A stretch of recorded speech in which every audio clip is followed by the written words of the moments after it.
Hello, friends. This is Dr. Lou. We are back for the final episode on the development of Christianity in Africa, or the history of Christianity in Africa and African culture and theology. In the first part of the series, we've explored some major texts covering contemporary Christian history in Africa. In part two, we explored some classic texts, not only on the history of Christianity, but on the development of Christian theology in Africa. In the final episode, we're going to explore some, excuse me, some major theological works that have been produced mainly in the 20th century, some 21st century, by African born scholars. Those are major texts, those are classic texts on this subject matter, and I am going to turn your attention to take notes because these books are extremely important. Okay, why don't we begin with the classics? Well, there are so many classics, so many good texts. Uh, should I begin? So, why don't I begin with this work by Jean-Marc Ella, who is a renowned Christian theologian from Cameroon.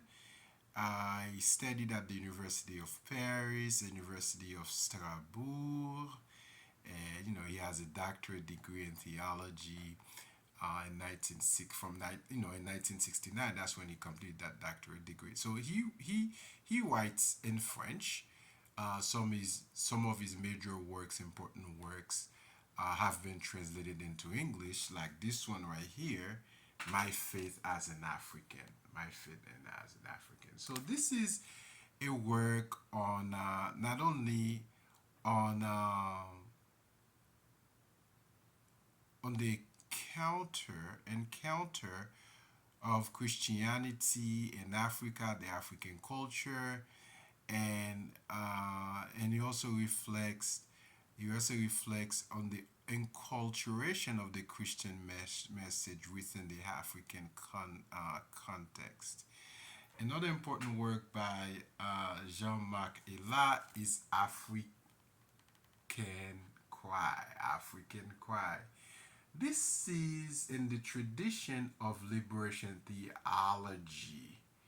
But again, the content is African and the method is African. So this is a matter of African liberation theology. That's all I have to say. You know?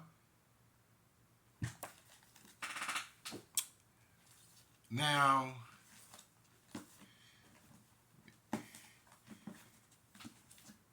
Benezet Bujo, Benezet Bujo, a prominent African theologian, wrote African theology and its social context. Again, this is theology done within the historical cultural language. I say not cultural context, I say cultural language of the African people. For example, Bujo was probably one of the first African theologian, to call Jesus an ancestor, the ancestor theology. He in this book he engages African traditional values, you know, and within the context of Christianity and Christian theology. And he's one of the most respected, really, theologians, African theologian. This book was originally published in German, then it was translated into English. One of my favorite African theologians is Emmanuel Kantongoli, The Sacrifice of Africa, which is a work of political theology. Uh, Emmanuel used to teach at Duke University. I do not know if he's still there, but this is a major work about the relationship between politics and theology. What does theology have to contribute to social and political change, or how does theology engage? How should theology engage civil and political society? Now, Arobetor has written theology brewed in African pot. Theology brewed in African pot. So he uses uh, a framework from Chinua Achebe's classic text, Things Fall Apart, to structure his argument and then to analyze theologically the major themes of Christian doctrine. For example, God, the Trinity, creation, grace, sin, and Jesus Christ, the church. And he proposed the enculturation of Christian theology within the African context. This is an energetic, engaging work. He's a priest from Nigeria. Emmanuel Marty, again, is from Ghana. He's a brilliant theologian who received his PhD from Union Theological Seminary. This is a major work, African theology, right? Where he studies the concept of enculturation and liberation in African theology. And of course, some people would argue African theology is liberatory, or uh, it's emancipative. Well, I would not say all African theology. We cannot talk about African theology as monolithic, right?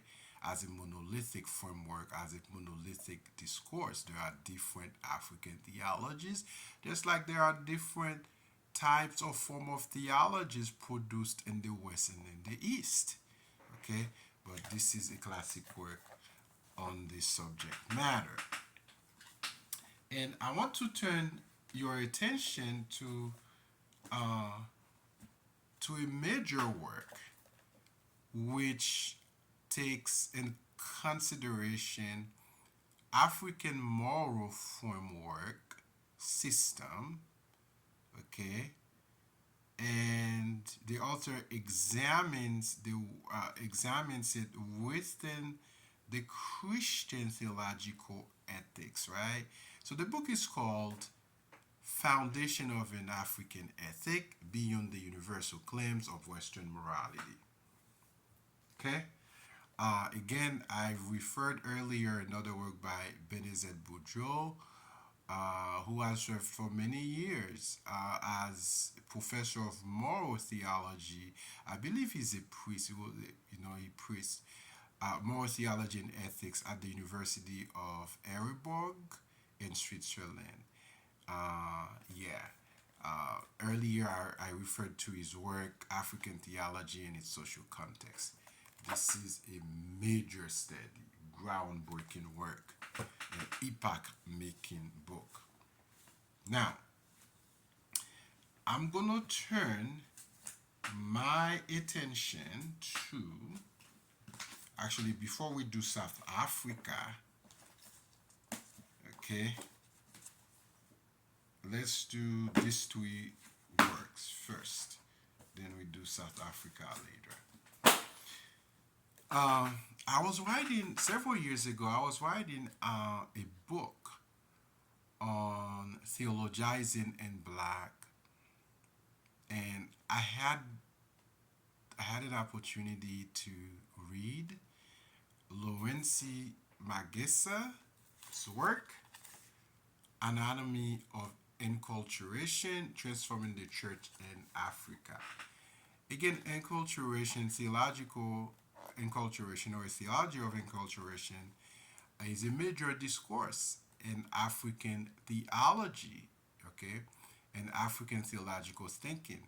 Again, Megesa makes the same argument for African theologian to develop such a theological um, uh, what is it aspect, right? Theological method, okay, within the context of Christianity's engagement with African culture. African Christology by Award Shorter. It's a classic text. I think this text was published sometime in 1977. 1977, very early, 1 year before I was born. You see, he talks about the significance of African theology and its implications within, theological discourses and cultural ideas and practices within the African continent. This is an important work. So he discusses the possibilities of conducting dialogue, okay, with for Christian theology to engage in dialogue, interreligious dialogue with African traditional religions within S, you know. And of course, my next text is by John Parrott. It's called Reinventing Christianity, African Theology Today. Now, some people call this book as the first comprehensive survey of Christian theology in Africa. Uh, to have been published in English, uh, I don't know in what sense they call it that, but this book deals with it's very ambitious in scope. It deals with, first of all, with the emergence of Christian theology in Africa, right? Talks about the historical roots, okay, the historical roots we can trace of the emergence of the birth of African Christian theology. That's modern Christianity, right? Modern African theology, and the theological method which African scholars have used or need to use to theologize, right? He engages African theology and black theology, for example, and the Protestant contribution to the theological method that is the feminist perspective. And it deals with scripture and revelation within the African context, right? And also it deals with African religions and Christian doctrine, right? For example, the problem of Christology, community and participation, eschatology and sacrament. Major work, important work. Now, towards an African narrative theology, towards African narrative, has to do with story, right? Narrative, whenever you see the word narrative, it has to do with story. So, towards an African narrative theology is published by Joseph Healy and Donald C. Birds, right? Now, both of them served as Maryknoll missionary priests, uh, you know, to, for example, to Tanzania. Uh, Donald has been serving as missionary there since 1955, and Joseph has been working in Africa since 1968. I think both of them passed away. Again, this is a book that that is the result of many years of missionary activities and the understanding the interaction with the African people. Now, I'm going to turn to uh, the development of Black liberation theology within the South African context. Now, some of you might say, Seleucian, Dr. Lu, you are biased. I'm going to point out some of the major works, right? Again, I will concentrate on the work of two scholars. Okay, I'm going to show you. And again, I'm biased maybe because he's one of my favorite theologians, right? So, Alan Bosak, right? The Finger of God. This is his sermons on faith and responsibility. This is rich theologically, very rich theologically, okay?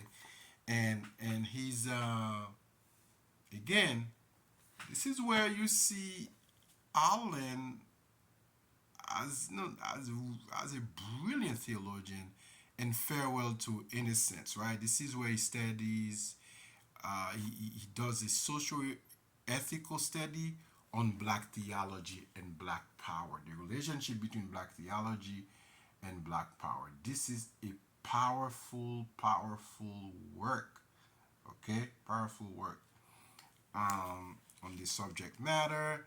You know, he was a major player in the development of liberation theology in South Africa.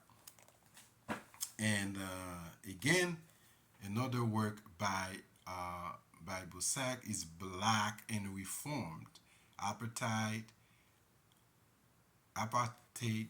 I'm sorry, I keep saying apartheid. Apartheid, liberation in the Calvinist tradition. Okay, again, this is the man who has written another brilliant work. It's a collection of his, you know, some of his essays, and then this work is actually was endorsed by Jeps Korn, right, and by Richard Moore from Calvin College, right. This is a major work by this guy. If you want to understand the ideas behind or the ideology behind the South African liberation theological version, read this work. Okay, now, and so I am going to actually I have two copies of this work. Put this book twice, which I always do. It's really for a good book. I'm going to refer you to the unquestionable right to be free, Black theology from South Africa.